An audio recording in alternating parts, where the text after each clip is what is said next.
Shalom FLCC, bagaimana kabarnya? Saya berdoa supaya kita semua, bahkan keluarga besar kita dalam keadaan yang sehat, kuat, dan tetap semangat. Nah, menanggapi himbauan dari pemerintah mengenai social distancing, belajar dari rumah, bekerja dari rumah, dan juga beribadah dari rumah, maka FLCC juga akan mengadakan ibadah online. Ibadah online kita berbeda dengan yang umum melakukan. Kalau di ibadah umum itu church online ada platformnya tersendiri, di mana kita nggak hanya mendengar khotbah, tapi juga ada fitur chat, fitur untuk minta didoakan, dan sebagainya.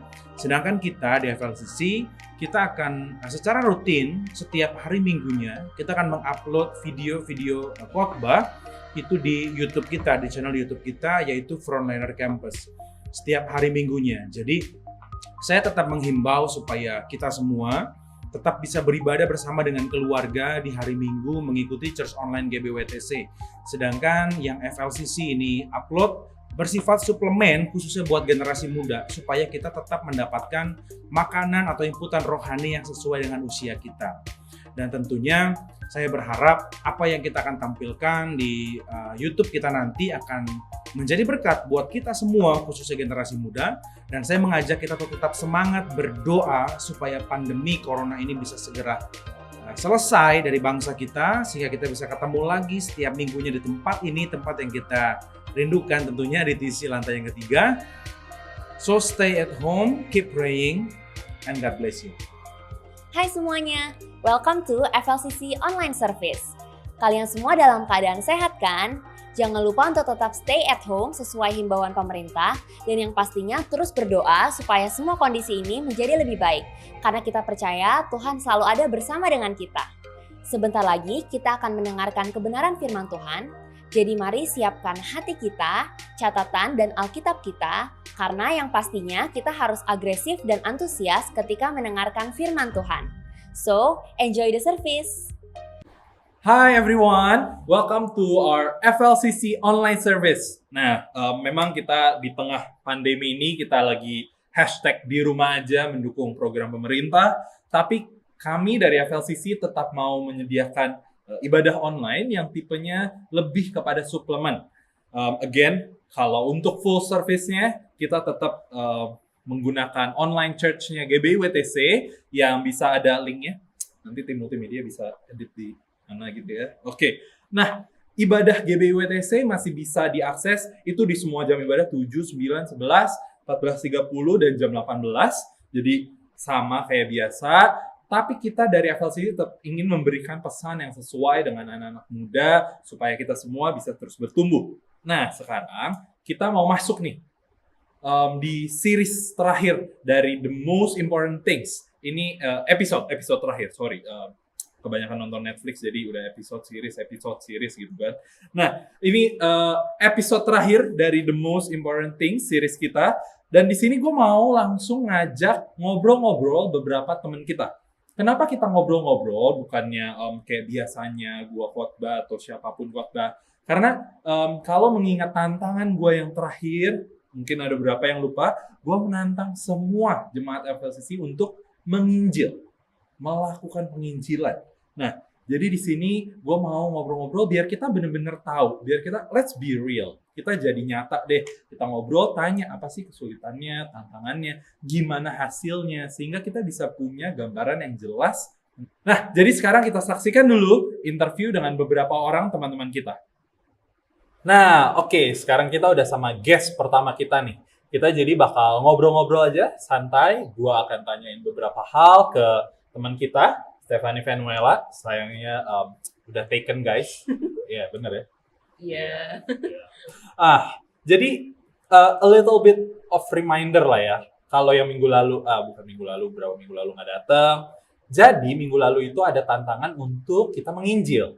Nah, sekarang gue mau tanya-tanya ke Vanuela, gimana nih ceritanya waktu melakukan penginjilan? Boleh ceritain nggak? Ada dua hal sih. Dua hal atau dua orang? Dua orang. Oke. Dua orang yang aku lakukan. Jadi yang pertama itu adalah oma aku. Jadi waktu itu oma aku sakit batuk. Terus karena ya peristiwa ini, jadi dia parno dong. Aduh sakit batuk nih gitu. Nah oma aku kan belum mengenal Tuhan. Abis itu akhirnya aku cuman kayak chat dia pakai WhatsApp, Oma cepet sembuh ya, kok sakit gini. Terus aku doa di WhatsApp. Aku Oke. doain aja di WhatsApp. Jadi pokoknya. doa yang ditulis gitu Iya, ya. aku Oke. tulis kayak dalam nama Tuhan Yesus disembuhkan dari sakit batuk, lalala. Terus aku kesembuhan itu nyata, lalala gitu. Intinya aku benar-benar doa dan menyebutkan nama Tuhan Yesus gitu. Terus yang kedua adalah ke teman kuliah aku yang juga belum mengenal Tuhan dan sebenarnya aku nggak terlalu deket sih sama dia. Kayak di kelas kita jarang ngobrol, Oke. seperlunya aja, tapi waktu itu dia kayak ngepost gitu di Instagram bahwa dia kayak lagi desperate banget, terus kayak dia benar-benar kayak mau bunuh diri, kesendirian dan sebagainya. Ya aku cuman, kan aku juga nggak bisa kayak lu kenapa gini-gini, misalnya kan aku juga nggak terlalu deket ya, aku tahu dia pasti nggak mau cerita lah, tapi aku cuman chat dia, aku bilang kayak gini, intinya kalau menurut apa yang aku percaya gitu, yang menurut aku percaya itu seperti ini, aku kasih ayat-ayat tentang bahwa hidup kita tuh ada tujuannya, tentang bahwa lu tuh nggak pernah sendiri karena selalu ada yang mengasihi lu lebih dari yang lu bayangin. Dan aku cuma kirim itu, dan aku cuma bilang ini menurut yang aku percaya, semoga ini bisa menghibur kamu. Aku cuma ngomong kayak gitu. Oke. Nah, berarti kalau gue bisa simpulin, itu nggak sampai kepada pengambilan keputusan ya? Iya. Oke, jadi hanya lebih sifat mendoakan gitu ya? Iya. Oke, nah yang mau gue tanya, gimana perasaan lu sebelum ngelakuin penginjilan? Sebelum ngedoain itu? Iya, sebenarnya belakangan ini aku kayak udah lebih, karena kita di FLCC juga digencarin gitu kan, Ya. jadi aku lebih kayak oke, pokoknya selama gue berdoa buat mereka, gue menyebutkan nama Tuhan, bahkan gue ngasih ayat ke orang yang gue gak kenal, pokoknya oke, nothing tulus gitu loh. Responnya kayak gimana terserah. Bahkan untuk ke oma opa aku juga, aku pernah kan waktu itu kayak mau ke gereja nggak hari Minggu, nanti aku temenin. Aku cuma ngajak aja, aku bener-bener ya udah terserah respon mereka apa gitu loh. Ada ketakutan nggak? Sebenarnya agak, cuman belakangan ini udah mulai hilang gitu. Karena cuman nanya dan mendoakan ya. Tapi aku masih berpikir kalau untuk yang kayak, tahu nggak sih Tuhan Yesus itu juru selamat, lalala. Menantang. Iya, menantang. Oke. Menantang secara langsung. Nah, perasaan setelah menginjil gimana? Iya, sekarang kalau yang bentuknya kayak gitu, mendoakan dan ngajak ke gereja, aku lebih ke pokoknya itu tawaran. Mau terima tawarannya atau enggak, terserah. Dan mereka kan nggak mungkin marah juga kan, maksudnya kayak, apaan sih ngajak-ngajak? Ya, kalau sampai mereka marah juga oke sih. Bisa disimpul nggak? Berarti semakin lo melakukan, lo semakin terbiasa akhirnya? Iya. Oke. Nah, berikutnya pertanyaannya, apa aja sih kesulitan yang lo hadapin? Atau mungkin kalau pernah dihadapin, mungkin sebelum 2 orang ini ada pernah melakukan penginjilan juga boleh. Apa aja sih kesulitan yang dihadapi dalam melakukan penginjilan? Sebenarnya menurut aku yang pertama paling besar itu adalah kesulitannya dari dalam diri kita sendiri sih. Oke, Kayak gimana? ketakutan terbesar kita untuk dibilang kristenisasi dan lain-lainnya gitu loh.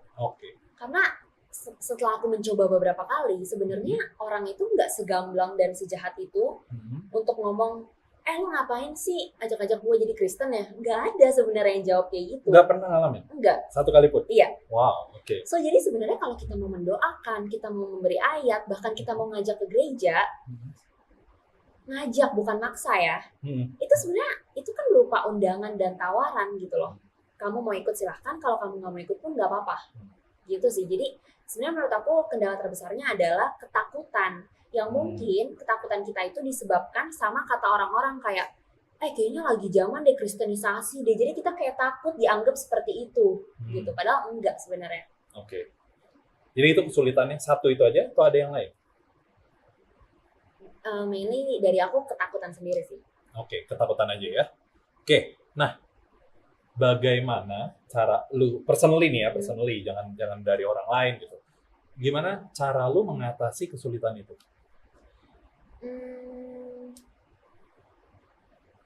Apa ya, sebenarnya lebih ke kalimat yang waktu itu Covino pernah bilang di The Most Important Things juga, yang one excuse away. Oke, ya. Gimana? Iya, kayak gimana kalau sebenarnya lu tuh cuma one excuse away dari memperluas kerajaan Allah gitu kan. Gue sering mikir kayak gimana kalau sebenarnya oma opa gue itu nggak diselamatkan hanya karena gue beralasan untuk kayaknya mereka nggak mau ke gereja deh. kayaknya mereka nggak akan mau terima tawaran gue deh. Jadi aku sekarang lebih yang ke lo ini sebagai pemberi undangan. Jangan sampai kesempatannya berhenti di lo. Lo kasih mereka kesempatannya, terserah mereka mau ambil kesempatan itu atau enggak. Wow, keren banget by the way guys. Nah, berikutnya misalnya pakai rating nih, 1 sampai 10 ya. Seberapa sulit sih menginjil? 1 tuh sangat mudah, 10 sangat sulit. Kalau yang untuk menantang ya, menantang terima Tuhan Yesus gitu, menceritakan Tuhan Yesus dan menantang, buat aku sekarang kesulitannya masih 9 sih. 9, wow, berarti hampir kayak sangat sulit gitu ya? Iya, sejujurnya, kecuali orangnya udah memberi kode ya, kayak dia nanya. Kalau dia nanya, oke, sini gue jelasin. Tapi kalau dia nggak nanya, terus tiba-tiba kita jelasin, itu masih 9. Tapi untuk ngasih ayat, untuk ngajak ke gereja, untuk mendoakan secara langsung, menurut aku sekarang udah lebih ke 5. 5, berarti tengah-tengah lah ya. Nggak mudah banget, tapi nggak susah banget. Iya. Oke, terakhir. Apa hal yang kira-kira bisa membantu lu dalam menginjil? Membantu aku dalam menginjil. Dulu aku berpikir pengetahuan aku tentang Tuhan. Oke. Dan ya aku masih setuju sama itu sampai sekarang, bahwa aku harus tahu tentang Tuhan aku seperti apa supaya aku bisa ceritain ke orang-orang. Tapi hal kedua yang sekarang aku rasa juga adalah bagaimana kedekatan aku sama Tuhan yang benar-benar sampai aku tuh bisa ngerasain rasa sakitnya hati Tuhan kalau melihat orang lain yang belum selamat. Wow. Gitu. Supaya ketika kita lihat orang yang belum kenal Tuhan tuh ada feeling yang wah, gue harus tolong nih, gue harus lakuin sesuatu, gue harus bagikan keselamatan gue gitu. Berarti memiliki hatinya Tuhan. Iya. Oke. Itu hal yang paling bisa membantu dalam menginjil. Oke. Thank you so much, Venuela. By the way, mengikuti salam dari pemerintah, tau gak sih? Nah, Oke. Nah, berikutnya kita akan ngobrol sama guest kita kedua. Oke, sekarang kita sama guest kedua kita, namanya Stephen Cliff. Nah, mungkin kalau Venuela tadi udah terkenal, ya kan, ambasadornya FLCC lah bisa dibilang. Nah, bisa nggak Stephen Cliff perkenalin diri dulu, di sini melayani sebagai apa, biasanya kelihatannya sebagai apa sih gitu? Oke. Perlu formal nggak sih shalom? Enggak. Oke. Halo guys semuanya, nama gue Stephen Cliff. Gue di sini di FLCC sejak tahun 2013. Ya udah lumayan lama ya, beberapa tahun deh ya. Saya sudah melayani di dalam FLCC yaitu sebagai mentor. Dan juga Asyar FLCC. Beberapa mungkin ada yang udah melihat gue di depan pintu menyambut. Lagi dengan rambut baru ini, keren banget. Ya, you will notice. Terus saya juga terlibat pelayanan dalam DID dan juga udah melayani di beberapa tempat seperti di umum dan juga di FLCC juga pernah. Oke. Lalu pertanyaan serius berikutnya adalah single atau taken? Oke, nggak usah agak complicated kayaknya. Oke. Nah, kita langsung aja ke pertanyaan ya. Sama kayak tadi nih. Bisa nggak ceritain pengalaman lu dalam menginjil? Kemarin menginjil ke siapa, kapan gitu ya, cerita-cerita aja. Oke. Itu kalau nggak salah terjadi pada hari Sabtu.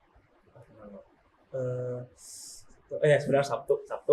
Ketika itu ini setelah khotbahnya gitu kan? Seminggu setelahnya atau berapa, 2 minggu setelahnya? Tentang khotbah yang mana ya? Yang khotbah terakhir Vino. Enggak. Itu kalau nggak salah masih sebelum terjadinya pandemi seperti itu. Oke. Jadi sebelum itu. Oke. Gimana ceritanya? Jadi itu pada hari sebenarnya aku telepon mentiku dengan mentiku ya hari Senin.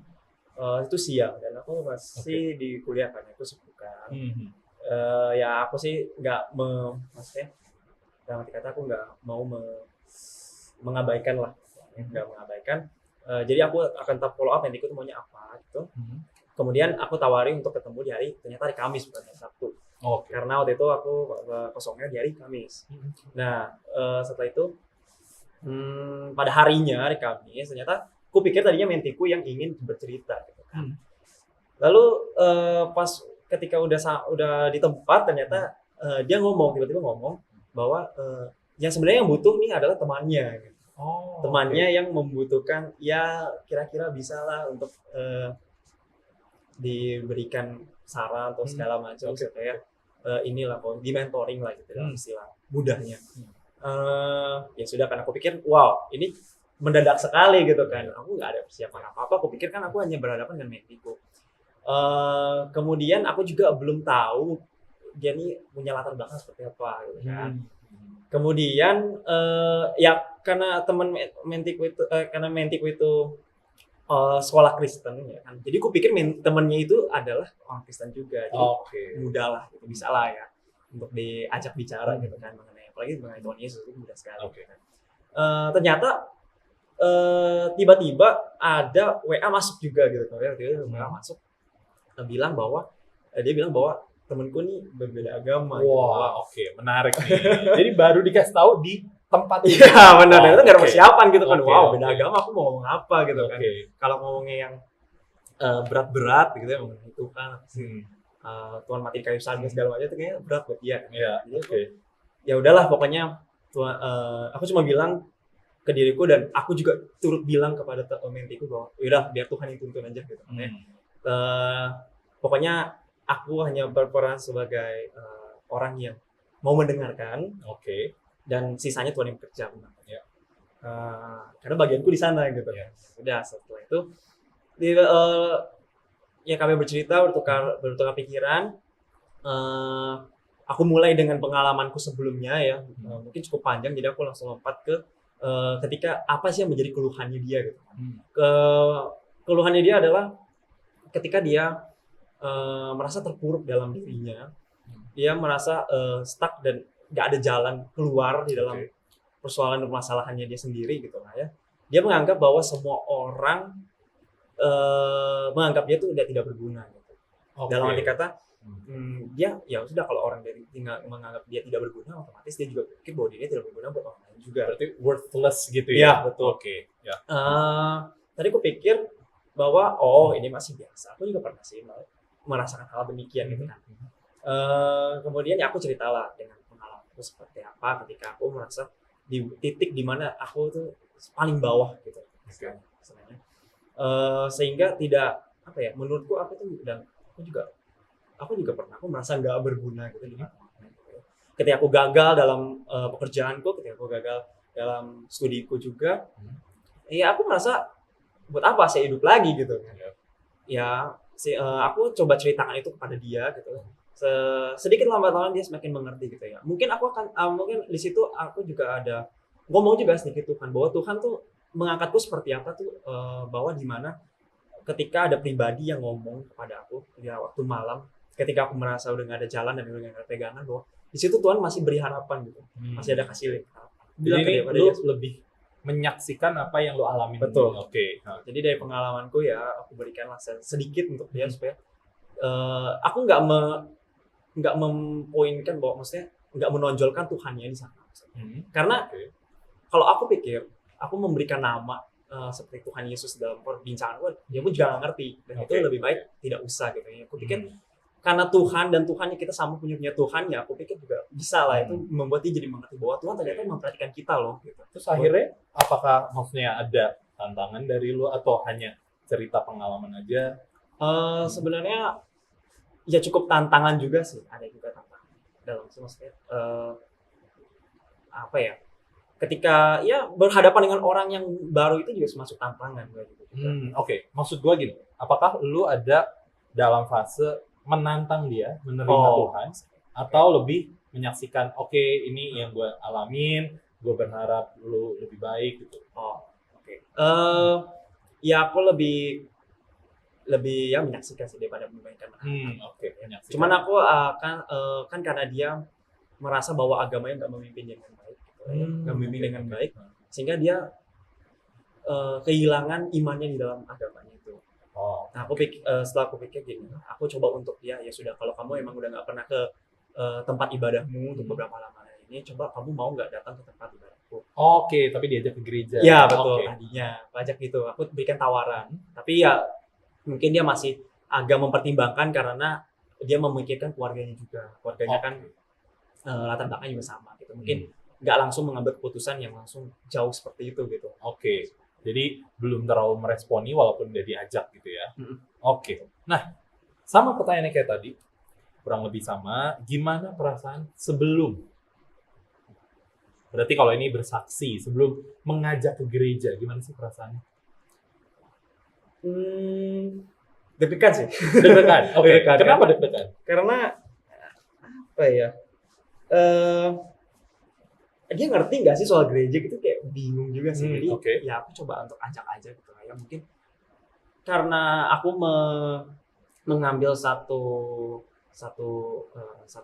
hal gitu ya, mengambil satu hal bahwa dia tidak pernah ke tempat ibadah lagi sebelumnya. Jadi aku sempat berpikir untuk ya coba untuk ajak dia gitu. Minimal aku berani untuk menawarkan, karena kalau aku hanya bicara yang seperti itu mungkin takutnya jadinya cuma omong kosong bagi dia gitu. Jadi aku merasa bahwa aku punya tempat loh yang bisa mengubah aku seperti apa.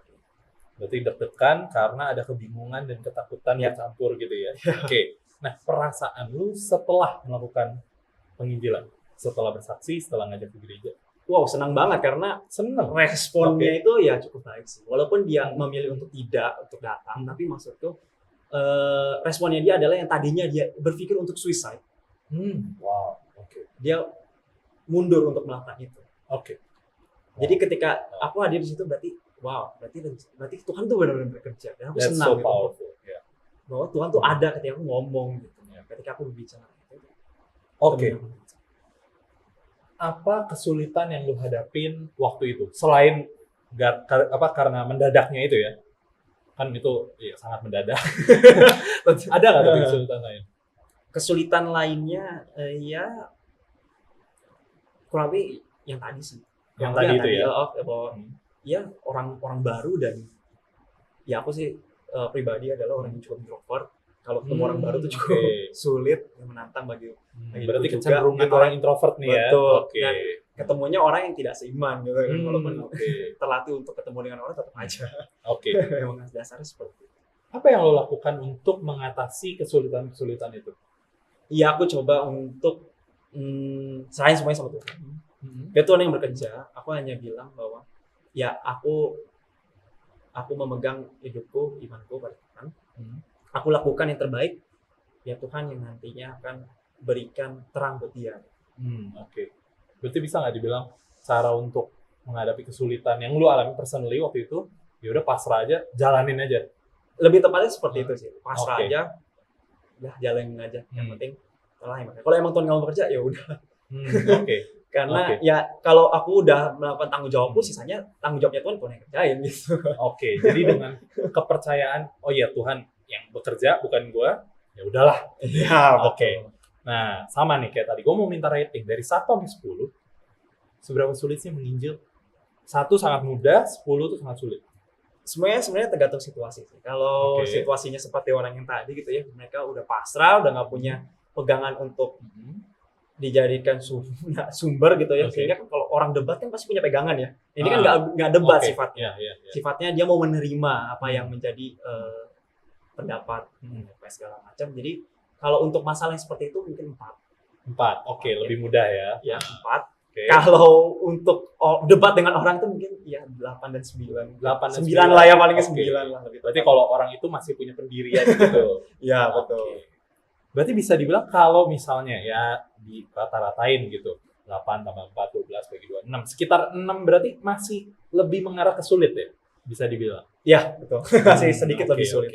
Nah, kira-kira ada nggak sih hal yang bisa membantu lu agar dapat menginjil dengan lebih efektif, lebih efisien, lebih baik gitu? Atau lebih berani dalam menginjil? Cara saya sendiri ya.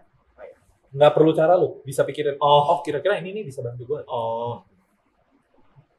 Ya terutama sih pada intinya adalah aku harus ketemu sama orang yang mau terima dulu situ. Karena kalau orang punya pendirian tuh, aku emang bukan jagonya debat gitu ya. Tapi kalau dia benar-benar mengejek Tuhan saya, ya pastinya saya akan melawan gitu, karena nggak pantas dia melakukan hal seperti itu gitu. Tapi kalau untuk debat yang tiba-tiba saya apa kabar lu? Tuhan baik loh. Itu kayaknya agak aneh. Belum. Itu agak aneh buat saya. Seperti itu. Oke, itu aja yang mau gue tanya. Thank you so much buat sharing pengalamannya. Pasti akan berguna buat kita dan gue yakin ada mungkin orang-orang yang juga mengalami hal yang sama. Terutama untuk sekali lagi orang-orang introvert. Gue pun introvert dan gue pun pernah mengalami. Again, thank you. And berikutnya kita akan ngobrol dengan guest kita yang lain. Salam dulu. Gimana nih? Oke. Iya, sama pemerintah. Oke, sekarang kita udah sama guest ketiga kita, guest terakhir di sharing session kali ini. Nah, di sebelah gue udah hadir Marcelino. Yes. Boleh kenalin diri dulu Marcel? Mungkin belum ada yang belum kenal gitu. Oke, nama gue Marcel. Hmm. Gue apa nih? Pelayanan. Oke, gue pelayanan di FLCC itu ada beberapa sih. Gue ikut di IDEA. Gue yang dekor ruangan itu. Oke. Untuk dekor-dekor. Terus gue ikut juga di FLCC Music sebagai singer. Sekarang WL sih. Setelah itu baru join untuk jadi mentor. Mentor baru. Yes, terus ya itu sih. Gue pelayanannya itu di FLCC. Oke, nice to hear that. Nah, pertanyaan serius berikutnya. Single atau taken nih? Taken. Oh iya, sayang sekali, ladies. Dari Instagramnya udah kelihatan banget ya. Waduh. Oke. Let's get to the point. Nah, boleh ceritain nggak pengalaman lu menginjil seperti apa? Kalau gue personally bukan menginjil yang udah pernah gue lakuin ya, bukan menginjil untuk kayak menceritakan Yesus Tuhan dan ngajak dia jadi Kristen, belum pernah yang seperti itu. Oke. Cuman yang pernah gue lakuin adalah, jadi teman gue ini, ada satu teman gue. Sorry. Iya. Ini terjadi sebelum Covino khotbah yang Sebelum. Oh sebelum. Oke. Iya. Soalnya setelah Covino khotbah itu agak sedikit di karantina soalnya kan, jadi nggak bisa terlalu ketemu banyak orang. Iya. Oke. Jadi sudah agak lama sih kejadiannya. Yang gue alamin adalah saat itu ketika temen gue yang Kristen tapi memiliki kepahitan sama orang Kristen dan termasuk mama papanya yang Kristen. Oh oke. Ya. Jadi di situ gue bukan menginjil, lebih ke arah mungkin bisa dibilang seperti mentoring. Di situ dia cerita sama gue tentang apa yang dia alamin, tentang hidupnya dia, tentang apa yang dia rasain, kenapa sih dia itu sampai ujung-ujungnya sampai jadi benci sama Tuhan. Oke. Karena dia menganggap, ngapain sih lu ngomong-ngomong Tuhan, ngapain sih orang Kristen ngomong Tuhan, toh kelakuan lu tuh kayak gitu. Berarti ini case-nya adalah kayak membawa kembali orang yang Iya. sebelumnya udah Iya. Kristen. Betul, jadi bukan orang luar gue bawa masuk, tapi membawa kembali orang yang sudah mulai jauh. Ya. Oke. Ya gitu sih, gue dengerin dia cerita tentang apa sih keluh kesahnya, kenapa sih sampai dia ngerasa kayak gitu. Sambil gue juga waktu itu ceritain sedikit-sedikit, bukan gue ceritain full juga ke mentor gue untuk tanya, gue harusnya jawabnya yang pas apa nih, karena saat itu kan mungkin kapasitas gue belum mumpuni ya, masih banyak pengetahuan yang gue nggak tahu, sampai sekarang juga pasti masih harus banyak belajar.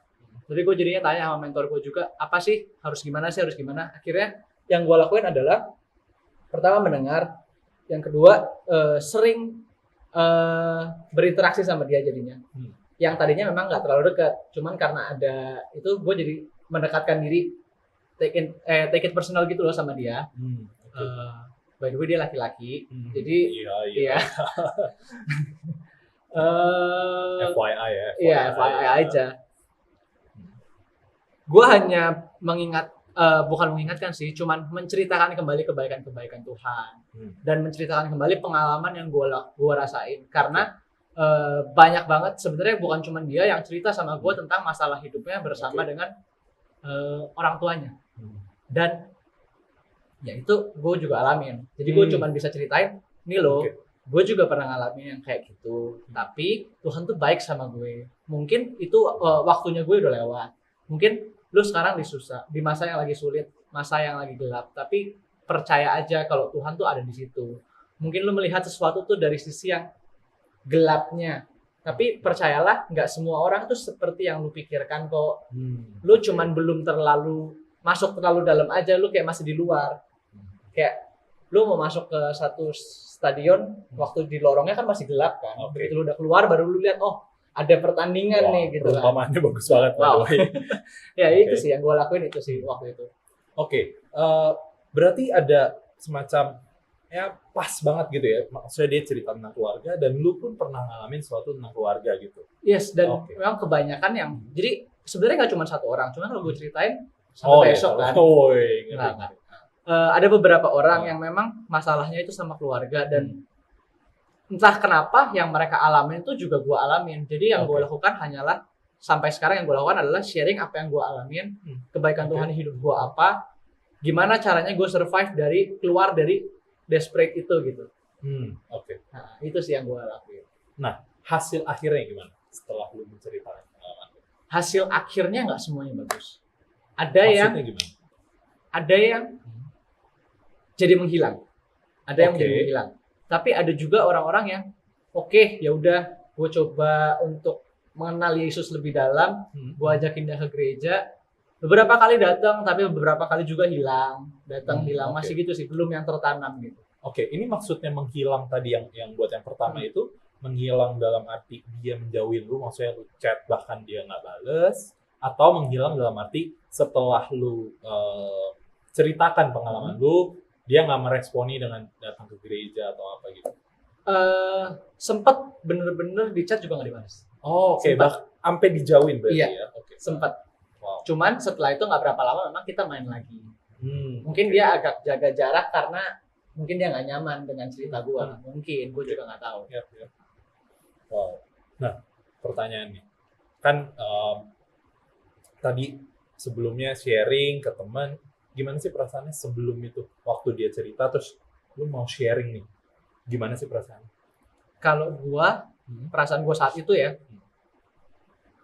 justru itu kayak pas banget momen dimana gue bisa jadi saksi hidup. Oh, justru ada excitement Iya, gitu. excitement. Oke. Karena jadi gini, gue tuh desperate gitu tuh belum lama sebetulnya. Hmm. Ya beberapa tahun terakhir. Jadi waktu udah di mentoring dan gue desperate. Dan Oke. saat itu tuh mentor gue memang bilang, ayo kita keluar, kita berdoa bersama, kita minta jalan dari Tuhan. Wow. Karena dari situ Siapa sih mentornya? Siapa sih mentor? Ronald Budiman. Woi, Budiman. Ronald. Iya. Oke. Dia bilang, kamu tuh ngalamin ini, kamu tuh tertanam di dalam Tuhan, kamu nanti bisa jadi saksi. Dan ketika gue ngalamin itu, justru gue tertantang untuk, oke, ini saatnya gue bersaksi supaya orang lain bisa merasakan kasih Tuhan. Jadi gue nggak mau kasih Tuhan hanya stop di gue untuk keluar dari masalah tersebut, Yeah. tapi gue pengen orang lain juga bisa keluar dari masalah itu. Wow, keren banget. Oke, nah sekarang perasaannya setelah melakukan penginjilan, terutama kan tadi ada dua nih case-nya, ada yang kayak menerima dengan baik, tapi ada yang bahkan kind of menjauhi lu gitu. Iya. Gimana perasaan? Rasanya tetap senang karena gue bisa cerita apa kebaikan Tuhan di hidup gue. Wow. oke. Tapi ini sekalipun yang dijauhin ini, itu juga. kalau yang dijauhin itu senang-senang sedih. Senangnya gue bisa menceritakan kebaikan Tuhan. Oke. Sedihnya karena dia belum menerima Tuhan. Oh. Ya. Oh, tapi bukan sedih karena dijauhin. berarti? Bukan, karena Oh, ya oke.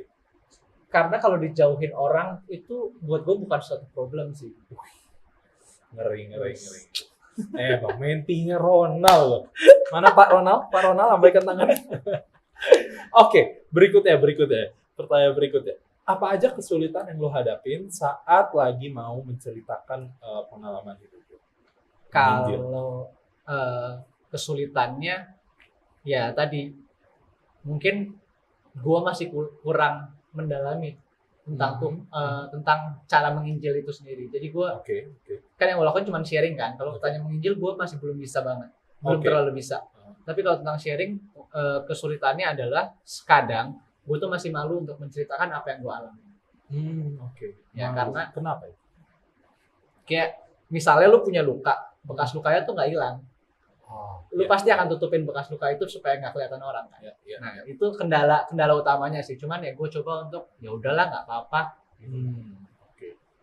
Wow. Nah, gimana caranya lu mengatasi kesulitan itu? Atau ya kayak tadi ada bekas luka gitu kan, ditutup-tutupin. Apa sih yang membuat lu akhirnya mau nunjukin bekas luka itu? Yang pertama caranya yang pasti kita harus doa sama Tuhan minta kekuatan. Karena Wow. oke. kalau enggak secara manusia aku pasti nggak mau cerita sama siapapun. Even sama mentor gue, kalau bukan Tuhan yang gerakin hati gue nggak akan bercerita. Karena gue Wow. tutupin ini dari gue kecil. Wow. Karena gue sangat malu dengan keadaan gue. Cuman selanjutnya setelah kita berdoa, ya yang gue lakuin adalah gue bikin pikiran gue ngerti kalau lu tuh cerita tuh bukan mempermalukan diri lu, tapi lu cerita buat mempermuliakan nama Tuhan. Oh, Jadi wow. itu Berarti yang gua perubahan challenge. di mindset. Iya. Oke. Jadi setelah berdoa ada perubahan di Ya, mindset, betul. baru berani cerita. Betul. Wow, keren banget. Oke, nah tadi kan udah tentang bagaimana mengatasi kesulitannya. Sekarang Nah. kalau gue minta rating 1 sampai 10, seberapa sulit sih menginjil? 1 itu sangat mudah, 10 itu sangat sulit. Atau gue bagi 2 deh. Oke. 1 yang tentang sharing tadi, Nah, lalu berikutnya tentang menginjil yang benar-benar menginjil nih. oke. Oke.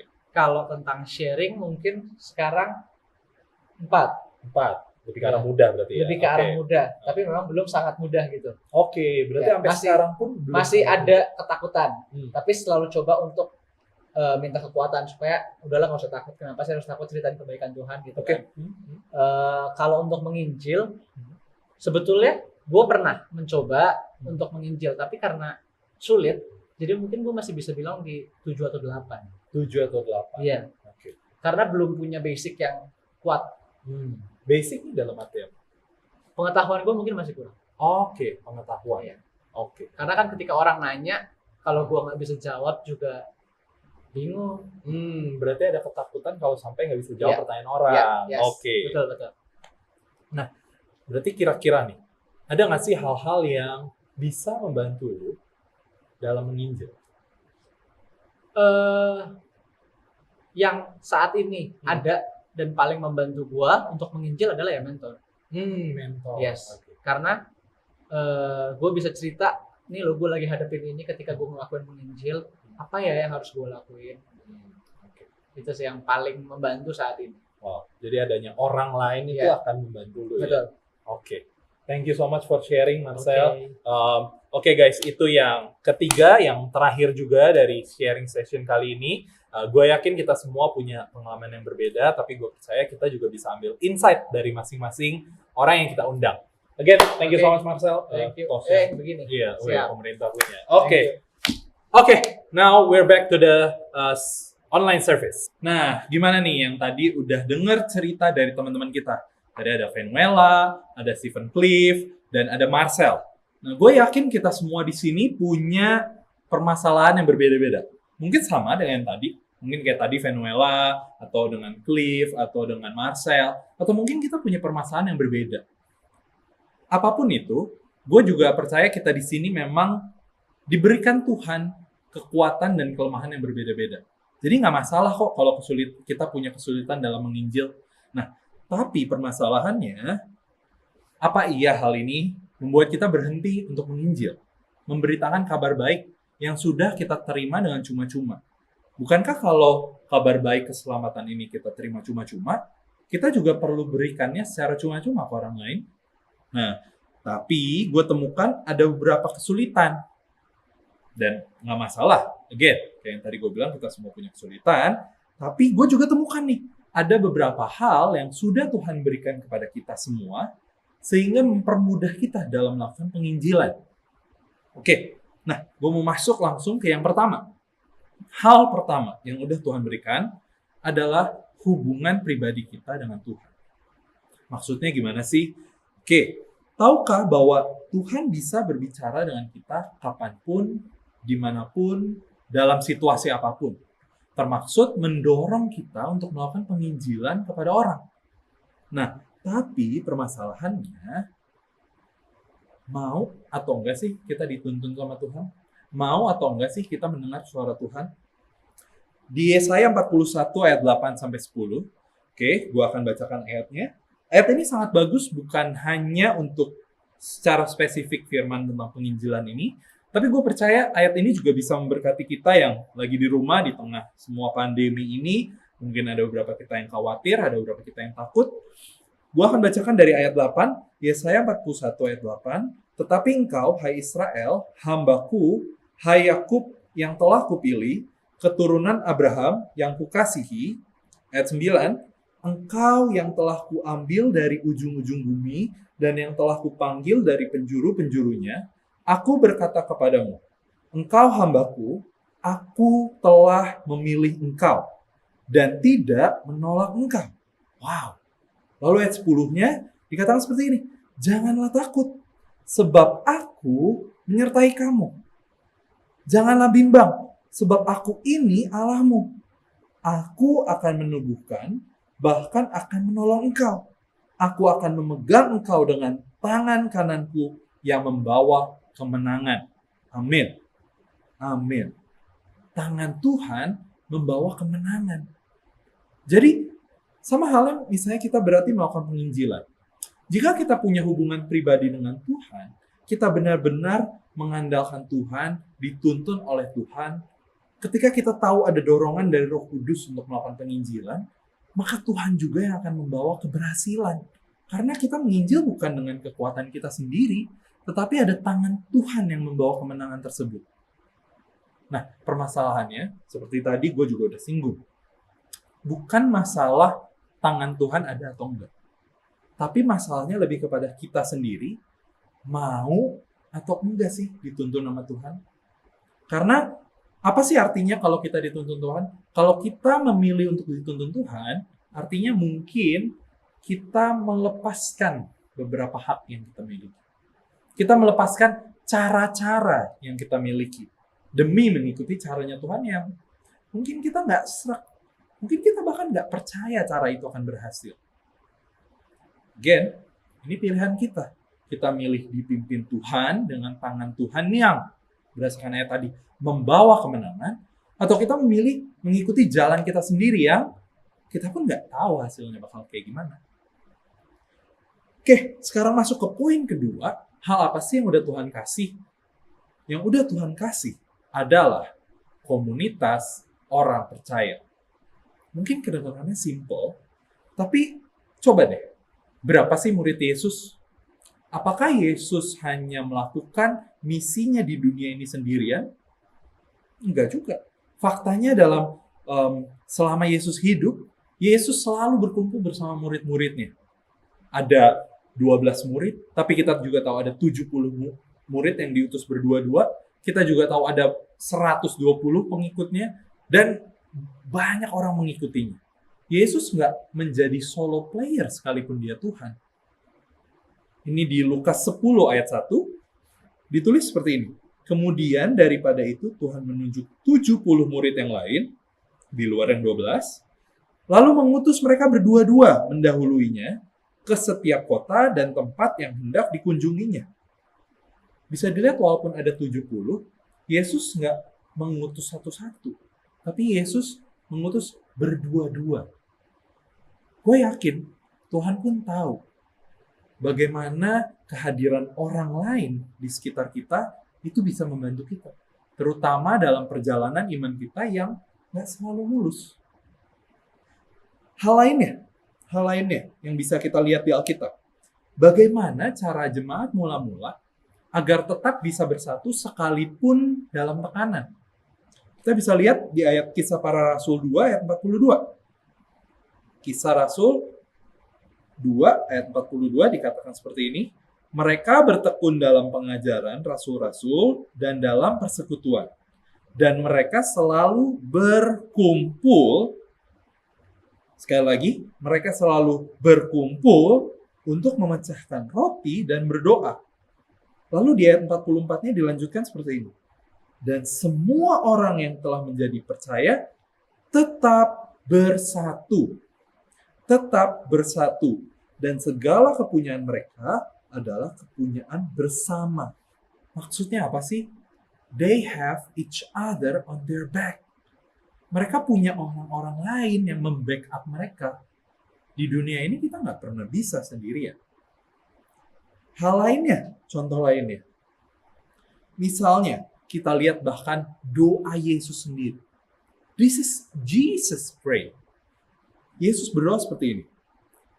Di Yohanes 17 ayat 9 sampai 11 dikatakan, ayat 9-nya, aku berdoa untuk mereka, aku di sini Yesus, mereka ini murid-muridnya, bukan untuk dunia aku berdoa, tetapi untuk mereka, again untuk murid-muridnya, yang telah engkau berikan kepadaku, sebab mereka adalah milikmu, dan segala milikku adalah milikmu, dan milikmu adalah milikku.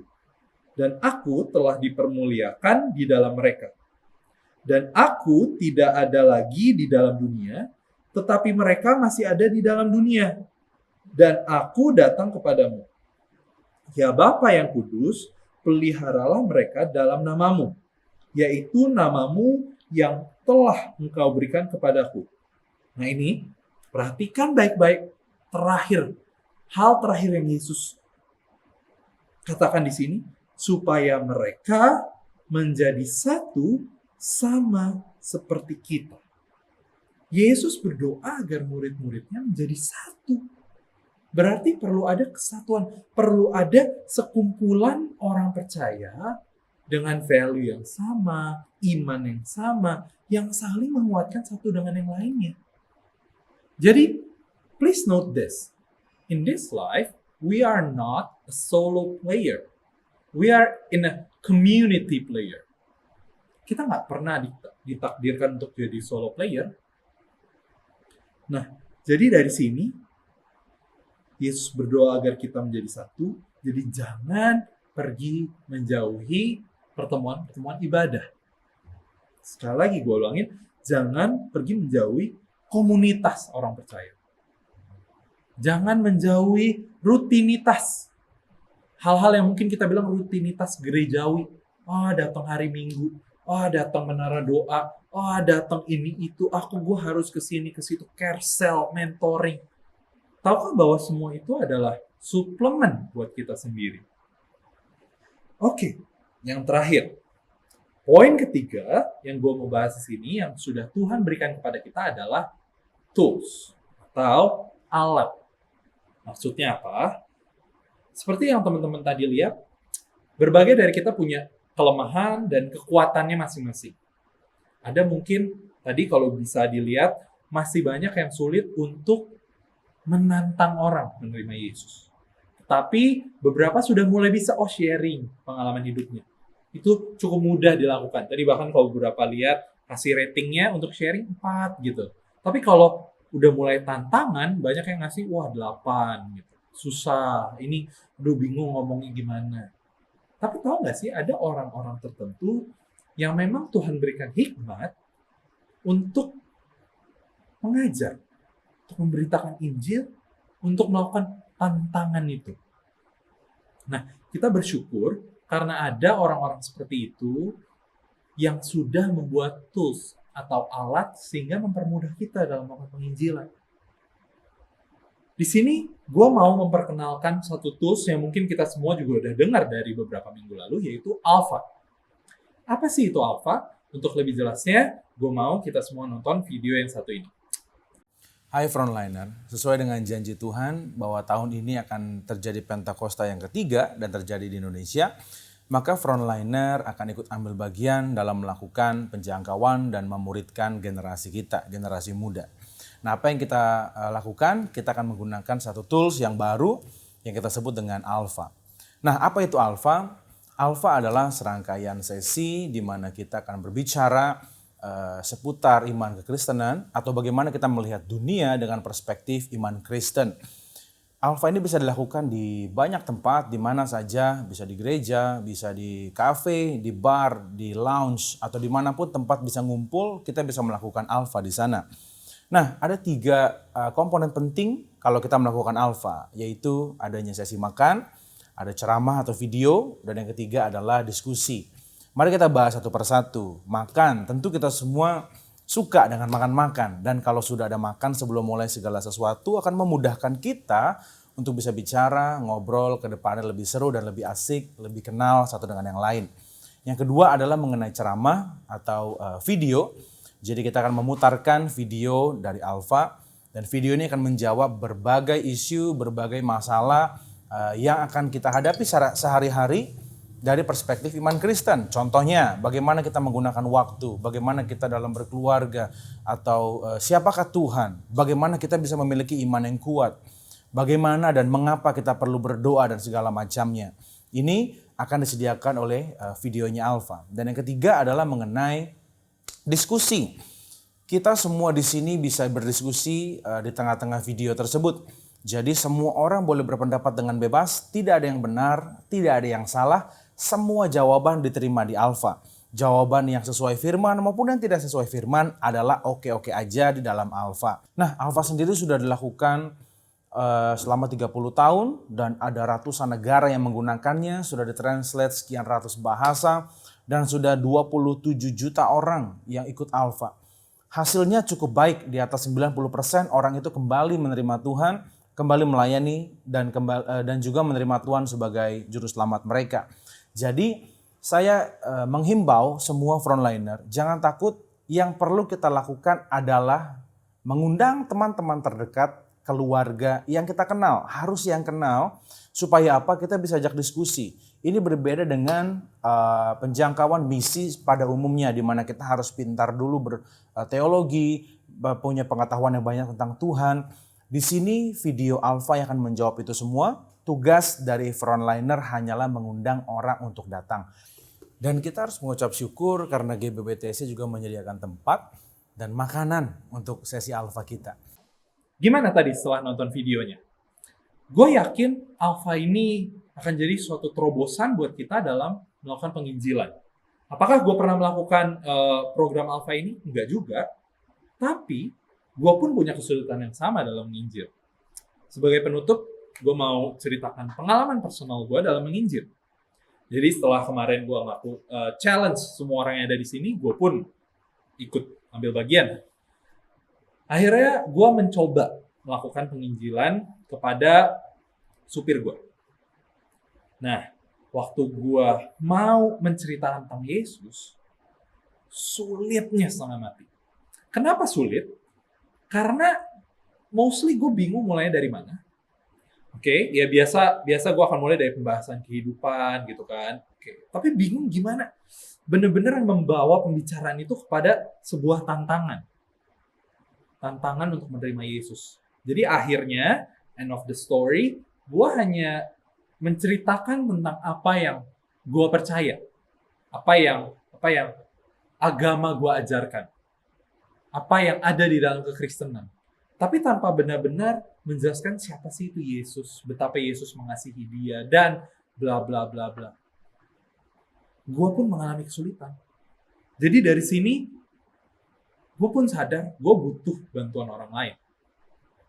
Ya pastinya gue butuh bantuan Tuhan, gue butuh komunitas orang percaya, tapi akan jauh lebih baik kalau gue juga punya tools, suatu alat yang bisa lebih mempermudah gue untuk melakukan penginjilan. Jadi again, ya karena corona ini mungkin kita nggak tahu kapan kita akan melakukan Alpha, tapi ketika kita akan melakukannya, gue berharap kita semua di sini benar-benar bisa melakukan, benar-benar bisa menghadiri, benar-benar bisa mengikuti Alpha program, Alpha course ini, sehingga semakin banyak jiwa yang menerima Yesus Kristus sebagai Tuhan dan Juru Selamat. Sekali lagi, gue mau bilang apa yang tadi di awal gue ceritakan, apa yang di awal gue katakan, mau nggak sih orang-orang di luar sana juga diselamatkan? Toh kita terima semua ini dengan cuma-cuma. Oke, sekarang sebagai penutup, gue mau berdoa untuk kita semua yang ada di sini. Gue mau berdoa untuk setiap dari kita sehingga kita punya roh penginjilan dan punya keberanian untuk melakukan penginjilan. Tapi di saat bersamaan, di tengah semua kondisi ini, gue juga mau berdoa untuk semua kita agar tetap sehat, juga untuk keluarga kita, teman-teman terdekat kita, agar semua pandemi ini dapat segera berlalu, dan gue yakin tangan Tuhan ada di atas Indonesia dan mampu memulihkan negara ini. Mari kita bersatu dalam doa. Bapa, kami mengucap syukur Tuhan atas firman-Mu hari ini. Tuhan, terima kasih karena Engkau telah memberikan kepada kami hubungan personal Tuhan, hubungan yang intim dengan-Mu, sehingga itu dapat menguatkan kami, mendorong kami. Terima kasih Tuhan, Engkau telah memberikan komunitas orang percaya Tuhan yang menguatkan kami, yang selalu ada Tuhan untuk support kami. Kami juga mengucap syukur Tuhan, terlebih untuk orang-orang yang telah berbagi pengalamannya melalui tools yang mereka ciptakan. Mengucap syukur Tuhan atas orang-orang dengan talentanya yang mau berbagi ini Tuhan. Dan kami berdoa Tuhan, biarlah tools yang akan kami gunakan Alpha ini Tuhan, dapat benar-benar berjalan. Kau berikan kepada kami willingness Tuhan, kemauan untuk mengikuti program ini, dan memberitakan Injil Tuhan. Karena kami tahu betapa Engkau mengasihi kami, dan betapa Engkau mengasihi orang lain, keluarga kami, teman-teman kami, orang-orang di sekitar kami, semua orang di dunia ini Tuhan. Kau mati untuk mereka. Ajari kami Tuhan, agar kami dapat semakin efektif, semakin efisien dalam melakukan penginjilan, sehingga semakin banyak orang diselamatkan. Kami percaya Tuhan, bahwa Pentakosta ketiga akan terjadi. Pentakosta ketiga itu sudah berjalan dan kami ingin ambil bagian di dalamnya. Dan di saat ini Tuhan, kami juga ingin bersatu hati berdoa untuk pandemi yang sedang terjadi, Corona, COVID-19 ini Tuhan. Tuhan, kami berdoa untuk setiap dari kami. Kami percaya kesehatan, perlindungan yang sempurna turun atas hidup kami, keluarga kami, orang-orang terdekat kami Tuhan. Sehingga kami percaya Tuhan, tidak ada satupun dari kami yang terkena virus ini. Kami tolak dalam nama Yesus. Kami juga berdoa Tuhan untuk negara kami. Tuhan, kami percaya tangan-Mu ada atas Indonesia. Engkau masih berkuasa, Engkau masih punya kontrol Tuhan. Engkaulah yang memegang bangsa ini. Sehingga kami percaya Tuhan, bahwa wabah ini, pandemi ini dapat segera berlalu. Kami percaya ekonomi Indonesia akan menjadi jauh lebih baik daripada sebelumnya. Kami akan menjadi bangsa yang bersatu Tuhan, keluar lebih baik daripada sebelumnya Tuhan karena pandemi ini. Kami percaya justru pandemi ini akan membawa suatu hal yang baik untuk negara ini Tuhan. Dan kami percaya Tuhan, Kau yang memberikan kekuatan, hikmat kepada semua pemegang-pemegang kuasa, pemerintah, orang-orang di rumah sakit, pegawai-pegawai yang sedang bekerja. Kami percaya Tuhan, semua yang mereka lakukan akan membuahkan hasil sehingga pandemi ini dapat segera selesai. Dalam nama Yesus kami sudah berdoa. Amin. Amin. Amin. Thank you so much for watching this FLCC online service. Kita ketemu minggu depan. God bless you. Nah, gimana firman Tuhan yang sudah didengarkan? Pasti diberkati bukan? Nah, sekarang kita akan bersama-sama memberikan persembahan. Persembahan dapat diberikan melalui QR Code atau rekening GBWTC yang nanti akan ada di sekitar sini. Kita juga percaya apapun yang kita tabur, pasti nanti kita tuai.